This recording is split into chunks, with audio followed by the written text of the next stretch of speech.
Ayan po, good morning po mga ate at lalo na sa mga ating deployed. Nag-video ko for our worker assistance for agency welfare. I am Mr. Thomas for the Saudi office. And once you arrive in Saudi Arabia, you are protected by our recruitment agreement with our government, the Philippines, and yung Saudi office because under contract po kayo.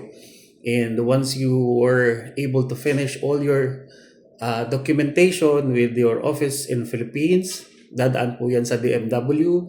You will have your OEC, verified contract, and all of it is in the legal process. So hindi po kayo basta pumasok sa dito, lalo na sa kingdom ng Saudi, na basta-basta, may proseso po kayong dinaanan. Okay, this video is for training purposes and also for your guidance and evaluation pagdating sa worksite. Okay po. So the worksite is the entire kingdom. Ipagpalagay na natin yung inyong location ay nasa Manila. Kayo po ay na-assign sa Cebu, sa Davao, or somewhere in down south in Bicol. So parehas lang po yan. For example, your agency is situated in Riyadh. Na-assign po kayo sa Dammam, sa Jeddah, sa Jubail, sa Qasim. Basta it's part of the kingdom of your work site, especially dito sa Saudi. Now, hindi lang po basta yung pag-alis. Okay? So on the process, dinaanan niyo yung training, OWA, evaluation, lahat-lahat ng proseso, medical. So all of it is medyo crucial sa atin dahil napakadaming dokumento. Ilang buwan or ilang scheduling ang kailangan antayin natin bago po kayo makalipad. Your sacrifices is for your family. So you have to understand na hindi po basta-basta ang pag-abroad. Kailangan niya ng kayakibat na pagtitiis, sa pagtsatsaga, at lalo at malayo po kayo sa pamilya nyo. Now, ang sinasabi po, may mga welfare pong tinatawag. This is mandatory welfare desk officer of the agency. Kami po yun. Ako rin representative, ako rin po nag-aayos sa ating mga contract, sa ating MWO, sa mga location dito sa Saudi, for example, sa Riyadh, sa Al-Kubar, and sa Jeddah. Kung may meron po ganon. Okay, so mapunta na po tayo. Nakalipad na kayo, nakarating na kayo ng Saudi. Welcome to Saudi Arabia. Welcome to your new home for the next 2 years. Okay, for the next 2 years, you treat your house or employer as your family kasi nandyan po kayo nakatira. Okay?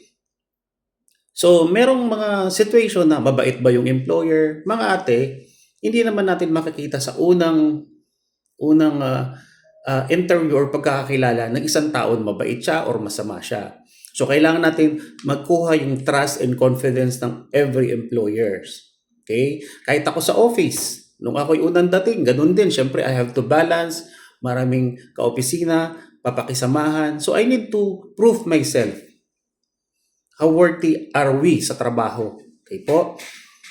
Okay, anyway, may training po kayo. Lahat dinaanan nyo na.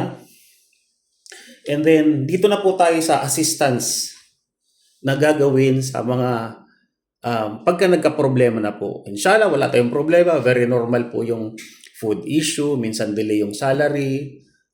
Minsan yung room. Mga ganong klaseng situation. Yung bata, hindi ma-respeto. So, part po ng trabaho natin. As long as hindi po kayo inaabuso, sinasaktan, hindi pinapakain, 3 buwan hindi pinapasahod, yun po ay contract violation na. Okay. So, yung mga ganung bagay, kailangan na mag-mediate po ang inyong opisina, ang inyong office, ang agency nyo. First, meron kaming tinatawag na Overseas Workers Monitoring System sa Pilipinas, OMS. So, kailangan po mag-report po kayo sa inyong agency sa Manila para alam din nila yung situation nyo. Now, after that, since bigyan nyo ng time yung office ng Manila kasi magkaiba po yung timeline natin. 5 hours ahead sila. Okay? Patulog na sila, pagising pa lang tayo. So 5 hours ahead. So kailangan bigyan nyo ng time sila to send us an email, to make us a report. Ganun po. Lalo na yung mga under probation. Sino po yung mga under probationary contract? Yung mga under 3 months po or more. Okay?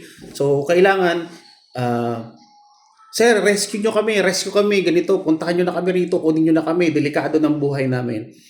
Pwede po na ganun ang aksyon na gagawin immediately is tatawagan natin yung employer nyo. Corresponding to that, only the agency is nakasakop sa inyo kung saan kayo dumaan, paano kayo kinontratahan ang makakatawag because sila ang may direct contract with the employer. Ganun po ang nangyayari. So, paano pa po ang mag-provide ng assistance sa mga ganyang situation? OWA ba agad? Embassy ba agad? Or tatakas ka ba agad? Hindi po ganun. Okay, the workers are encouraged to report or continuously mag-message lang kayo sa mga agency nyo. Okay, hindi porket walang problema, walang message. Wala kayo, hi, hello ma'am, okay lang po ako, nakasahod na ako. Pwedeng ganun naman po kasi nandyan naman yung mga welfare natin sa Pilipinas. And nakamonitor po sila sa inyo. Hindi lang siguro matutukan sa dami ng trabaho. Okay. So first, we are encouraged all of you to report, continue communicating with your welfare officer sa Philippines if there's not even a single problem.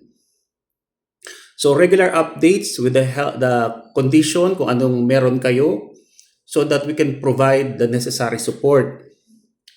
Okay, next, assistance process when is needed. Kailangan nyo na yung tulong. If a worker's request for an assistance to the agency in Manila para makarating po sa amin, para documented yung inyong report. Una, ibigay nyo yung full name nyo. Kailan kayo dumating. Okay? Kung possible, nandyan yung first page ng contract nyo, pakisend para agad-agad ma-check kung sino ang employer.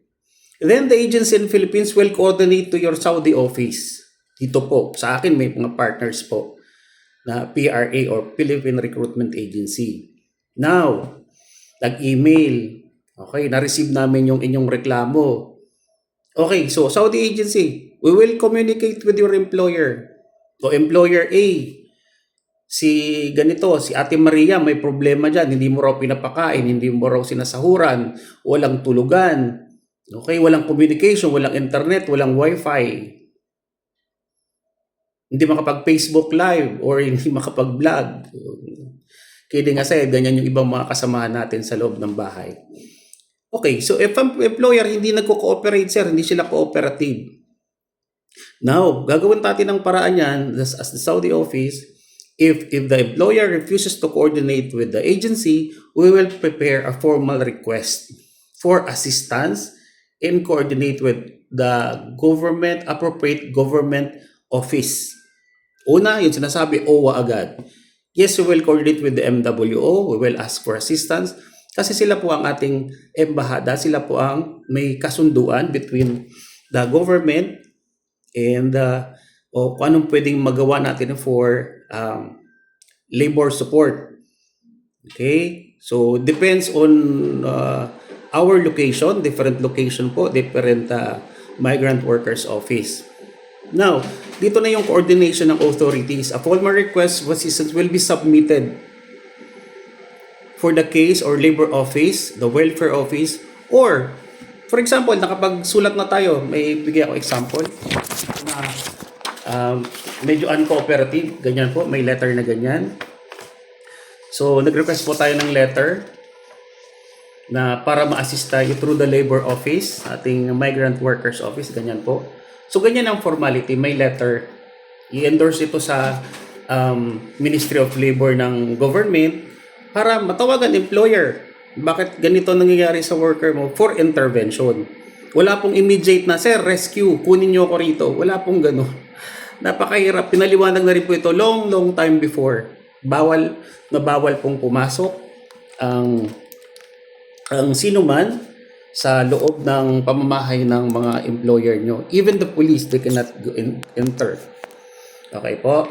So, pagka nakagawa na po tayo ng letter at na-endorse na po yan sa ministry, doon tatawagan po sila Now, kasi kahit tumawag na yung ministry, wala pa rin. So, we will seek for the assistance of the police. Lalo na kung may threat in our situation, life and death, hindi pinapakain, nagugutom, kinukulong, mga ganong situation. Pero so much so that now, dahil nasa system na po, alam na rin ng mga employer ang kanilang rights and karapatan ng ating mga kasambahay. Okay? So, ang goal po ng video ito, ng training video na ito is to provide the necessary assistance to protect the workers' welfare. Okay? So, there's a legal procedure para parehas yung both parties, kayo ng mga worker, at tayo na nasa opisina, at yung mga nasa gobyerno ay maprotektahan kung ano yung nararapat sa batas. Okay po? So, kaya yung sinasabi namin na kahit po walang problema, please just send us a message. Say hi, okay pa, nag-message pa sa messenger. Okay? Kasi yung iba naging kampante na habang tumatagal, 2 years, 3 years, 8 years, pero hindi pa nakapagbabakasyon. Ang pakiwari namin dyan, basta hindi pa kayo nakakauwi, meron pa rin joint obligation si FRA, yung Foreign Recruitment Office, at saka yung Philippine Recruitment Office. Okay? Para i-monitor po yung kalagayan nyo. Even nga yung mga takas, kahit tumakas na po sila, nakamonitor pa rin. Kailangan pa rin mag-report. Okay, sir, okay lang ako dito sa labas, may asawa na ako, masaya naman ako. Now, pag uuwi na, saka naman yan magpaparandom sa ating mga MWO. Kasi kailangan na nila ng exit visa. After that, pagka nag-request na ng assistance, saka naman tayo magkakakita-kita dahil kailangan ng exit, kailangan ng assistance. Since hindi pa kayo nakakauwi, mula nang pumunta kayo dun sa worksite nyo, obligation pa rin. Okay? The DMW will just email or the OWA will just email the agency concerned para matulungan po kayo. Okay po? So, reminder lang sa mga tumatakas. Okay, wag naman pong gagawin nyo yun kasi delikado po talaga pag kayo po ay hurub na or takas na sa bansa kung saan kayo nagtatrabaho. Okay, yun lang po at maraming salamat. Hopefully, this video will guide you kung ano po yung karapatan nyo, karapatan ng employer at karapatan din ng mga opisina na nagpaalis sa inyo. Maraming salamat po and God bless. Nabuhay po kayo.